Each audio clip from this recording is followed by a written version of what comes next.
My name is Douglas Moore. I'm an investigator at the Manteo Police Department, and I've been here for 7 years.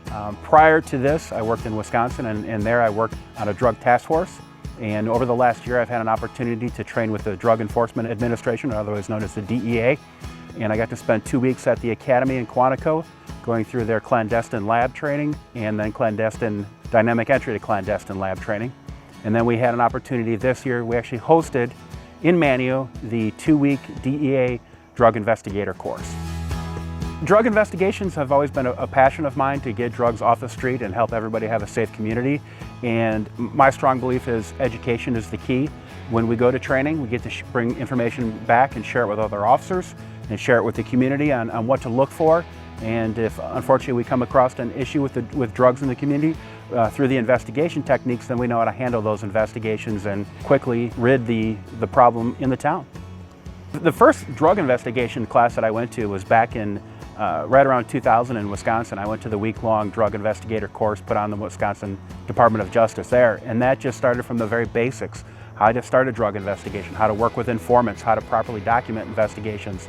From there, when I came here, it was something I wanted to continue with, so we actually continued that with starting the K-9 program to get drugs off the streets, and also use it as a public relations tool to get into the schools and other community events to talk to people about drug investigations.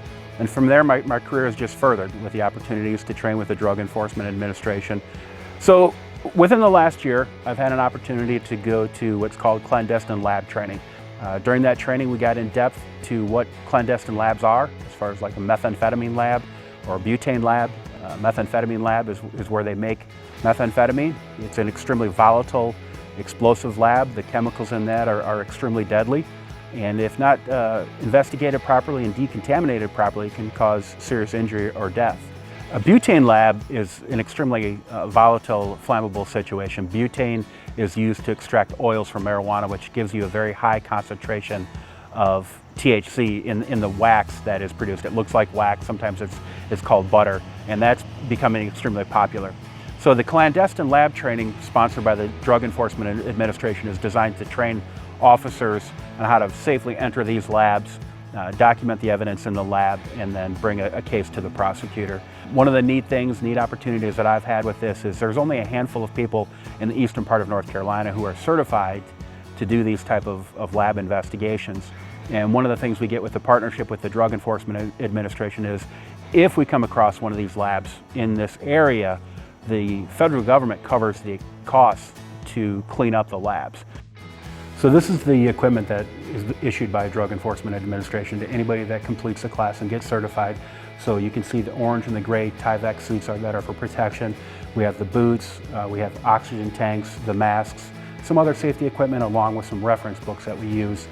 So, you know, let's hope and pray we never see a lab in Dare County, but if we do, there's myself, one other gentleman from another agency who, when we go to investigate these labs, this is the equipment we put on. You know, we're very fortunate in the town of Manteo that we're not seeing the drug problems like they're seeing in a large city. Are there drugs here? Absolutely there is. But with community help, community involvement, along with the police department and our state and federal partners, it's a problem we hope to contain. And that's why it's so important when people see something suspicious, even how it may be very small, give us a call, give us an opportunity to look at it. It may be nothing, but it may be something. And that's how good cases are started, with community involvement, people looking out for their neighbors and reporting things to the police department. And we've got a great opportunity here with education, to talk with community members, to work with our state and federal and other local partners to combat the drug problem that is on the Outer Banks.